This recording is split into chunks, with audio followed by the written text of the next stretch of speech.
నిజంగా ఒక స్త్రీకి ఇవ్వబడిన అద్భుతమైన వరం అది.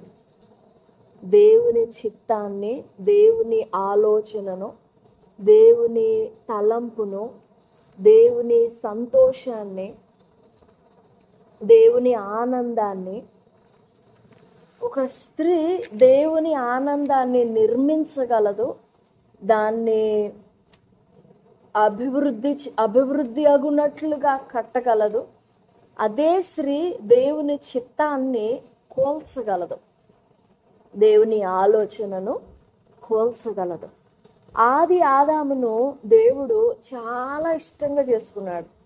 తన స్వరూపములో, తన మహిమలో, తన ఇష్టముతో, తన పోలికలో చాలా ప్రేమగా, చాలా ఇష్టంగా దేవుడు ఆదామును నిర్మించుకున్నాడు. ఈ ఆదాముకు సాటి అయిన సహాయకర్తగా దేవుడు స్త్రీని నిర్మించాడు. ఎప్పుడైతే ఏమి ఎంటర్ అయిందో, మన సామెత, ఎప్పుడైతే ఏమి ఎంటర్ అయిందో పాపం వచ్చేసింది, నాశనం వచ్చేసింది, అన్నీ వచ్చేసినాయి. ఎప్పుడైతే ఎంటర్ అయిందో ఆదాం జీవితం కూడా అసలు ఎంత మహిమకరంగా నిర్మించబడిందో ఆ మహిమ అంతా కుప్పకూలిపోయింది. ఒక స్త్రీ దేవుని చిత్తాన్ని నిర్మించగలదు, ఒక స్త్రీ దేవుని చిత్తాన్ని, దేవుని ఆలోచనని కూల్చగలదు. ఇస్సాకు రిబ్కాల జీవితంలో గమనించినప్పుడు ఏర్పరచబడిన వాడు యాకోబు అని మరి రిబ్కా ఎంతవరకు గ్రహించిందో గ్రహించలేదో తెలియదు.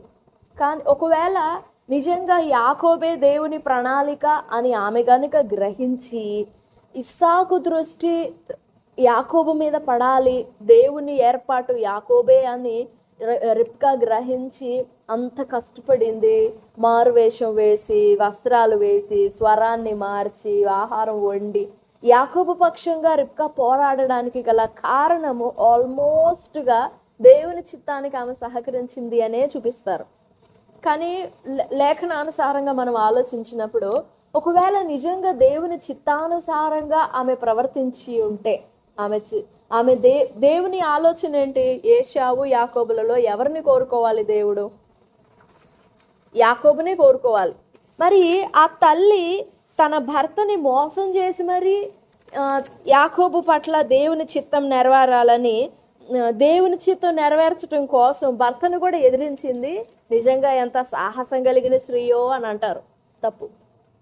అంటే ఆ మాట చెప్పుకోవడానికి బాగుంది, ఆమె గురించి కొంచెం పాజిటివ్గా చెప్పుకోవడానికి బాగానే ఉంది. దేవుని చిత్తాన్ని నెరవేర్చడం కోసం భర్త దగ్గర అబద్ధం ఆడడానికైనా తెగించింది, భర్తని మోసం చేయడానికైనా తెగించింది. అంటే ఆ మోసకరమైన ఆ మోసంలో నుండి పుట్టిద్దా ఆశీర్వాదం? ఆమె ప్లాన్ అది, మోసంలో నుండి అయినా కానీ ఆశీర్వాదం రావాలి. కానీ దేవుడు ఒకవేళ ఆశీర్వాదం ఇవ్వాలనుకుంటే మోసంలో నుండి ఆశీర్వాదం ఇస్తాడా? అసలు అది దేవుని ఆశీర్వాదం ఎందుకైద్ది? ఏదైనా కానీ ఆశీర్వాదము సత్యంలో నుండి, పవిత్రతలో నుండి రావాలి. అదే నిజమైన ఆశీర్వాదం, అదే నిజమైన ఆశీర్వాదం. ఇస్సాకుకి కళ్ళు కనపడవు కాబట్టి సరిపోయింది. కళ్ళు కనపడి ఉంటే, కళ్ళ ముందు పరాయోళ్ళు కాదు మోసం చేసేది, సొంత భార్య, సొంత బిడ్డ.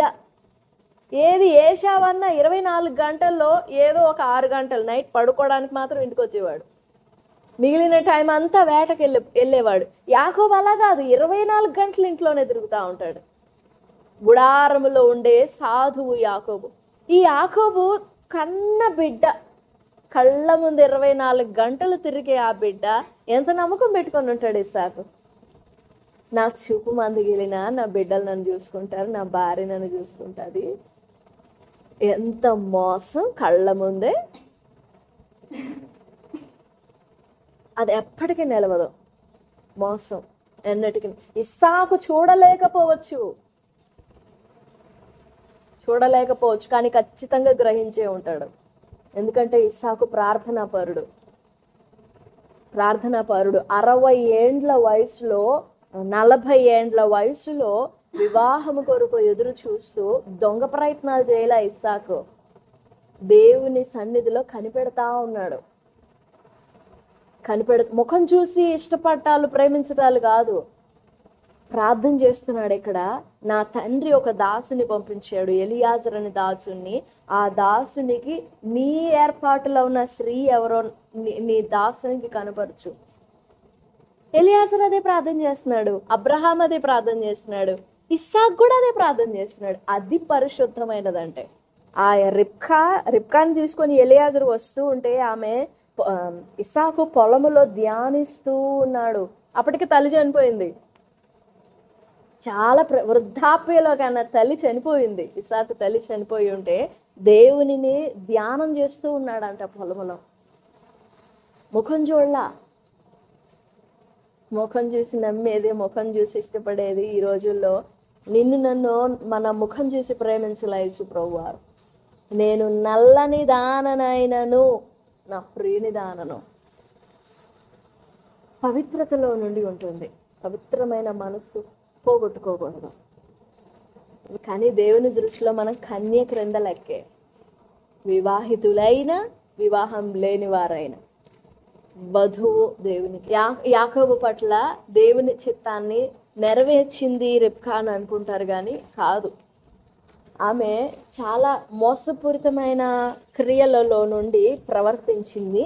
అప్పటికి యాకోబు అంటాడు, నేను మోసం చేస్తున్నాను కదా, కీడు కట్టుకుంటానేమో అమ్మా, పాతకం కట్టుకుంటానేమో అని అంటే ఆ కీడేందో నా మీదకి వచ్చుగాక అనేసింది.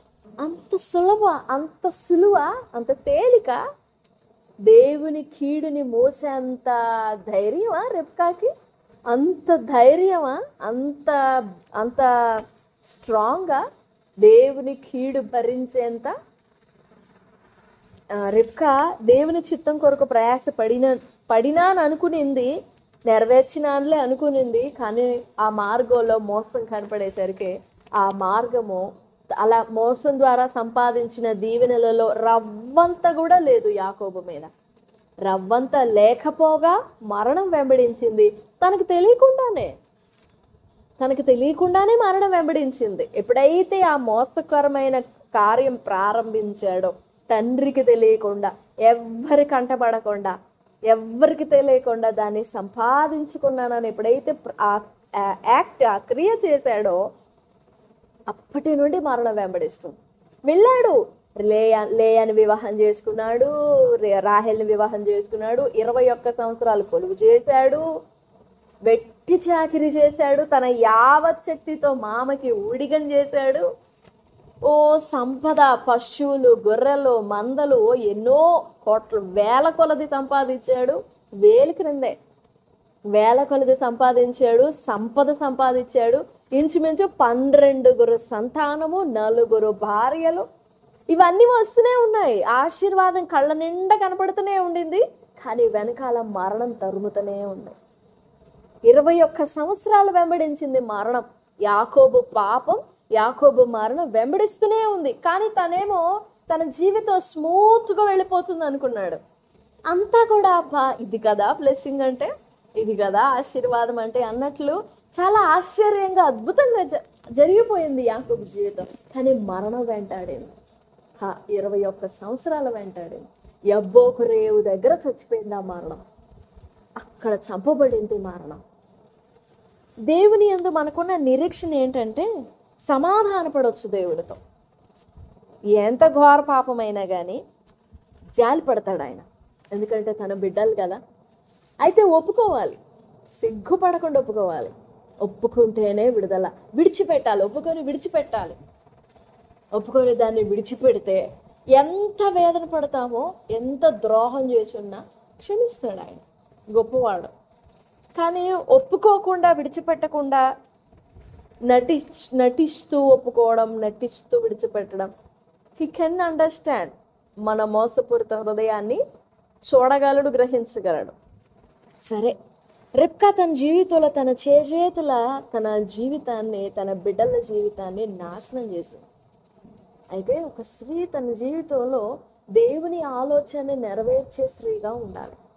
దేవుని తలంపును, దేవుని చెప్పాలంటే ఆయన ఆలోచన, ఆయన ఉద్దేశం, ఆయన చిత్తం, ఆయన మందిరం అంటే ఆయన నివాసం ఆయన ఆలోచనే ఆయన నివాసం. నివాసం అంటే ఒక ఒక గూడు, ఒక మందిరం అంటే ఒక కట్టడం అనుకోకండి. దేవుని ఆవాసం, దేవుని నివాసం, దేవుని ఆశ్రయం, దేవుని ఆలోచన, దేవుని తలంపు. దాన్ని నిర్మించడానికి ఒక స్త్రీ పాటుపడాలి. పురుషుడు ఒక ఇంటిని కడితే స్త్రీ దాన్ని కుటుంబంగా చేయాలి. అలాగా దేవుని ఆలోచనలు నిర్మించాలంటే, దేవుని తలంపులు నిర్మించాలంటే, దేవుని చిత్తము నిర్మించాలి అని అంటే స్త్రీ భాగం చాలా ఉంది. ఆ ఆశీర్వాదము నిజంగా మనం కలిగి ఉండాలి. దేవుని చిత్తాన్ని నిర్మించే వారంగా, దేవుని ఆలోచనను నిర్మించే వారంగా, దేవుని తలంపు నిర్మించే వారంగా. నిజంగా మనం దేవుని తలంపుని కట్టుతున్నామా? నోవహు నీ కొరకు ఓడ చేసుకో అని దేవుడు చెప్పినప్పుడు ఆ ఓడ ఒక్క నోవహుకైనా, ఒక్క నోవహు భార్యకైనా, లేదా నోవహు ముగ్గురు కుమారులకైనా, లేదా నోవహు ముగ్గురు కోడళ్ళకైనా, మొత్తం 8 మంది కుటుంబానికైనా? దేవుని ఇంటిని కట్టడము అంటే, దేవుని ఆలోచనను నిర్మించడం అంటే, మనలో మన ద్వారా మనకు దేవుడు నేర్పే ఆలోచనని కట్టడం. నీ కొరకు ఓడను చేసుకో అని అన్నాడు దేవుడు. కానీ ఆ ఓడలో కాపాడబడిన నోవహులో ఎంతమంది దాచబడ్డారు? నోవహు తర్వాత వచ్చే జనాంగమంతా కూడా ఆ ఓడలోనే దాచబడ్డారు. కానీ నోవహుకు తెలియదు ఆ విషయం. తెలియాల్సిన అవసరం లేదు. నీ కొరకు ఓడను చేసుకో అని చెప్పినప్పుడు అది నోవహుకి పర్సనల్. కానీ ఎప్పుడైతే ఆ మాటని నోవహు నెరవేర్చుతాడో, ఎప్పుడైతే అంగీకరిస్తాడో, ఆ మాటలో నుండి అనేకమైన జీవం, అనేకమైన సమృద్ధి అయిన జీవం విజృంభిస్తుంది, అభివృద్ధి పొందుతుంది. ఓడలో కాపాడబడింది ఒక్క నోవహు భార్య, 3 కుమారులు, 3 కుమార్తెలు. ఇప్పుడున్న జనాంగం ఎంత? ఎన్ని కోట్ల మంది ఉన్నారు భూమి మీద? నీ కొరకు కట్టుకో అన్నప్పుడు అది పర్సనల్. మమ్మల్ని కాపాడుతున్నాడు దేవుడు అని అనుకున్నారు. కానీ వారిలో దేవుడు కాపాడుతూ వచ్చాడు. ఆ ఆలోచనని నిర్మించటానికి 120 సంవత్సరాల ఏకాగ్రత అవసరమైంది. 120 సంవత్సరాల కాన్సన్ట్రేషన్ అవసరమైంది ఆ తలంపు నిర్మించటానికి, ఆ ఆలోచనను సంపూర్ణంగా కట్టడానికి. 120 సంవత్సరాల దీక్ష, 120 సంవత్సరాల విధేయత, 120 సంవత్సరాల ప్రేమ,